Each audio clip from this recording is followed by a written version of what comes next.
Oi, pessoal, tudo bem? Professora Daniele de Língua Portuguesa. Vamos continuar então com os nossos conteúdos e hoje a gente vai aprender o que é uma entrevista. Quais as características? Então, este conteúdo está no nosso livro, no volume 4, capítulo 11, e as páginas utilizadas para essa aula foram da 33 até a 36. Eu peço que vocês acompanhem essa aula com o livro de vocês, para ficar um pouco mais fácil. E as páginas das atividades vocês podem olhar ali, página 34, 35 e 36, tá bem? Então, gênero entrevista, o que é?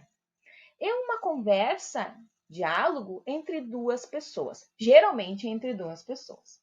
Chamamos de entrevistador aquela pessoa que faz as perguntas, que faz a entrevista, que conduz a entrevista, e chamamos de entrevistado a pessoa que responde as perguntas.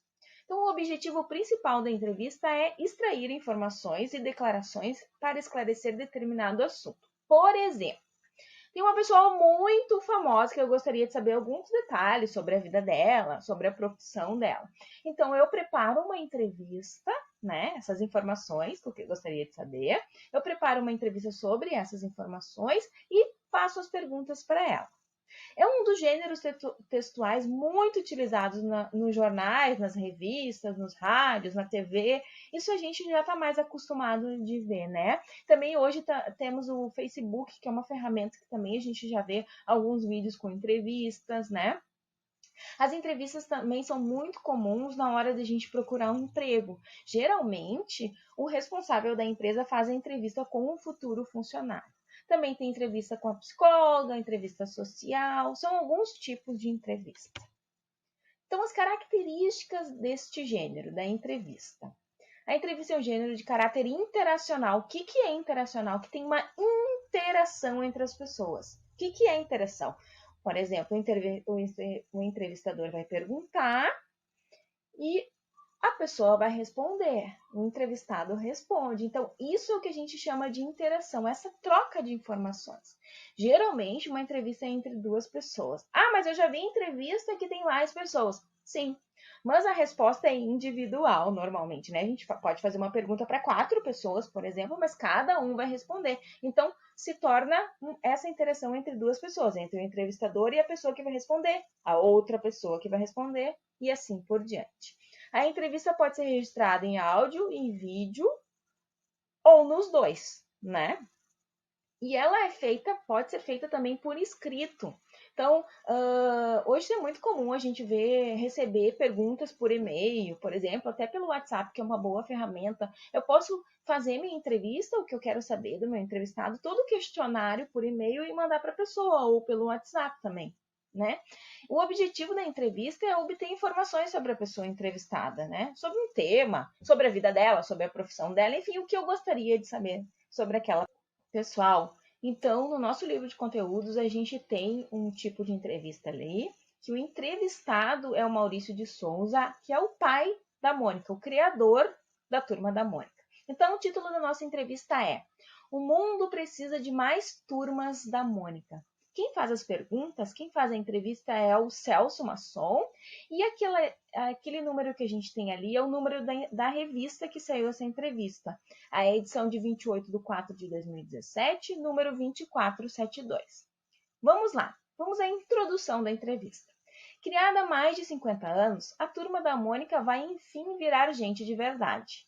Depois de estampar tirinhas diárias em jornais e páginas de gibis, publicados em 29 países, de estrelar desenhos animados, espetáculos teatrais, jogos e até aplicativos para celular, os personagens que o cartunista Maurício de Souza criou a partir de sua filha e dos amiguinhos dela serão interpretados por crianças de carne e osso.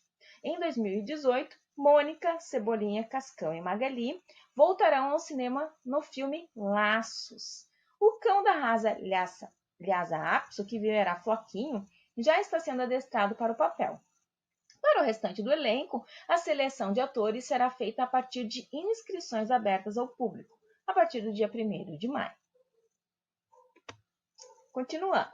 Então, agora a entrevista propriamente dita. Ela vai começar. Por que colocar crianças de verdade nos papéis da Turma da Mônica pela primeira vez no filme? E aí a resposta do entrevistado: estamos ousando. Fui convencido de que agora temos capacidade e boas condições de encarar este desafio. Podemos treinar os cãezinhos e cuidar bem da criançada que vai trabalhar no filme. Queremos um filme alegre, que inspire e que marque época. Seguimos. Como será a escolha dos atores? Logicamente, vamos buscar crianças com as características físicas mais parecidas com as personagens. Vamos atrás de talento. A gente tem visto em programas de televisão do tipo The Voice Kids como a criançada de hoje enfrenta as câmeras com categoria. Pensando nisso, abriremos as inscrições para amadores, que serão treinados pelo pessoal da produção. E, entre parênteses, o nome da produção: Quintal Digital e Latino Studio. O que explica a longevidade da Turma da Mônica? Eu poderia dar uma porção de explicações, ou tentativas de explicação, mas eu realmente não sei. Temos pistas. Uma delas é a proximidade intelectual e de costumes das personagens com as crianças brasileiras. Também é muito forte a identificação com a humanidade das histórias, provavelmente porque todas as personagens foram inspiradas em gente que existe. Minhas filhas, filhos, amigos, parentes, todo mundo conhece alguém como a Mônica. A gente entra de sola numa realidade vivida. Continuando. Antes do YouTube, suas histórias em quadrinhos circulavam em quase 30 países. Quais adaptações precisam ser feitas para atender às diferentes culturas? Pouca coisa, é a resposta do entrevistado. Por exemplo, na Indonésia, quando a Mônica e a Magali iam à praia, tinham que usar o maiô inteiriço e não um biquíni. Há países em que o Bidu, o cachorro, não pode fazer xixi no poste, senão a editora é multada. Na Grécia, os meninos não podem de jeito nenhum assobiar para uma menina na rua. A gente vai aprendendo o que é mico e faz o que é permitido. E no Brasil, de que forma as características das personagens se adequaram aos novos tempos? No começo, a Mônica era um pouquinho mais violenta, dava umas pegadas mais doloridas na turminha. Uma criança de Brasília nos escreveu dizendo que se ela continuasse batendo daquele jeito no Cebolinha, ele não compraria mais a revista. Aquilo tocou o estúdio todo. Acompanhamos o que acontece. Temos um lema: a turma da Mônica não levanta nenhuma bandeira. Quando muito, ela pode segurar a bandeira que está passando. Falamos com o público que tem as mais variadas crenças e credos. Apesar de ter passado por atualizações, a turma continua vivendo suas aventuras em um mundo real e não conectado. Por quê? Vamos devagar. Não podemos entrar no século 22 antes de terminar bem o 21. Nós optamos por uma visão de mundo mais ligada à Terra, com mensagens voltadas para a formação e que desperte emoções. Queremos que as crianças se envolvam com a história de forma alegre e que elas se divirtam.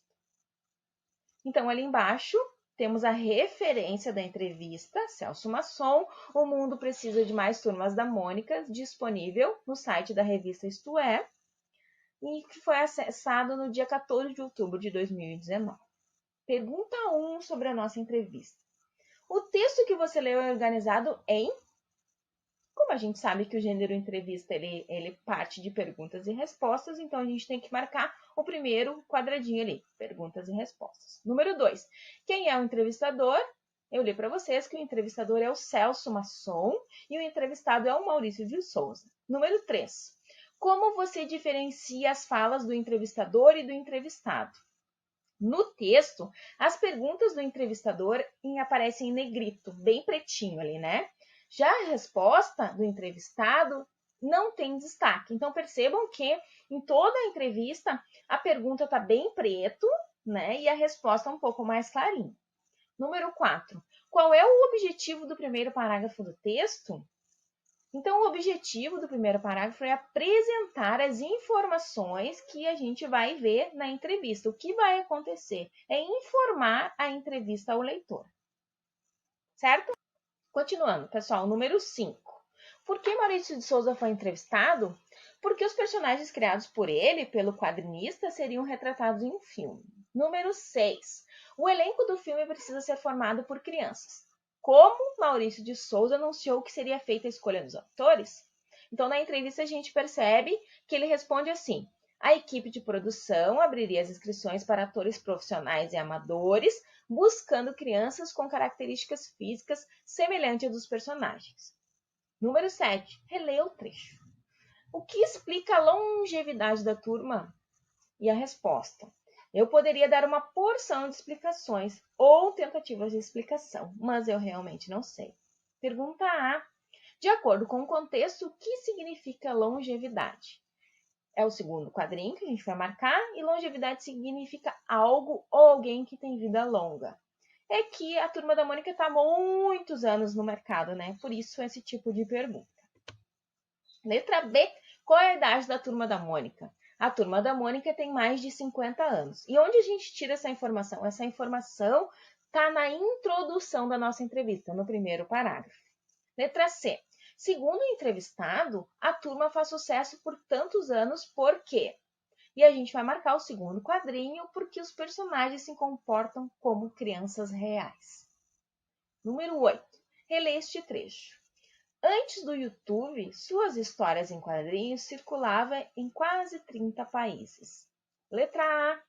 De acordo com o texto, a nossa entrevista, as histórias em quadrinhos da Turma da Mônica, a gente vai marcar o quadradinho da direita, o segundo quadradinho, eram vendidas em vários países. Porque antes elas eram impressas, né, gente? Então era vendido no mundo inteiro, eram traduzidas e vendidas no mundo inteiro. Agora a gente encontra essas histórias no YouTube.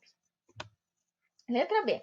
Com a publicação das animações da Turma da Mônica no YouTube, as histórias alcançaram mais ou menos países? Explica sua resposta. As histórias alcançaram mais países, porque o YouTube pode ser acessado de qualquer lugar do mundo. Sim, porque antes precisava imprimir, tinha todo um processo de impressão, as crianças tinham que comprar, né? Agora a gente abre o YouTube e já tem acesso, né, ao material, por isso que aumentou ainda mais o número de países que fazem a leitura da Turma da Mônica. Número 9. Por que Maurício de Souza precisou fazer adaptações nas histórias para publicá-las em outros países? Porque a cultura varia de país para país. Comportamentos que são corriqueiros no Brasil, por exemplo, podem não ser permitidos em outros países. O que acontece, pessoal? A cada país tem um tipo de regra, tem um tipo de lei. Então, a Turma da Mônica foi se adaptando conforme o país, né? Para poder fazer sentido para aquela cultura. Como a gente viu ali, que tem país que o cachorro não pode fazer xixi no poste, porque não é permitido no país isso. Por isso, a turminha sofreu adaptações para poder todas as culturas serem contempladas. Número 10. Qual personagem teve um ajuste de comportamento ao longo do tempo? Então, a gente vai marcar o segundo quadradinho, que foi a Mônica. O que motivou a alteração da personagem? O estúdio que produz as histórias recebeu uma carta de uma das crianças criticando o comportamento da personagem Mônica, que vivia batendo no personagem Cebolinha. Número 11. Por que Maurício de Souza resolveu não atualizar as histórias dos tempos modernos? Porque o objetivo da história é fazer as crianças se envolverem com a realidade e se divertirem. Então, pessoal, depois das atividades feitas por nós, eu tenho uma proposta para vocês. Vocês já trabalharam com entrevista? Já fizeram entrevista com alguém da família? Então, minha proposta é, se você já entrevistou alguém, se sim, qual foi o assunto da entrevista? E se vocês pudessem entrevistar o Neymar, aquele jogador de futebol famoso da nossa seleção brasileira, o que vocês perguntariam para ele? Então, eu deixei 4 espaços ali para vocês colocarem 4 perguntas. Imaginem que vocês vão conhecer o Neymar e que vocês têm a oportunidade de fazer uma entrevista para ele, o que vocês perguntariam? Tá bem? Essa é a proposta de entrevista. Pessoal, um bom trabalho para vocês. Eu espero que vocês façam a entrevista, imaginem a entrevista com o Neymar e coloquem ali as perguntinhas. Acompanhem a nossa aula no nosso livro de conteúdos. Tá bem?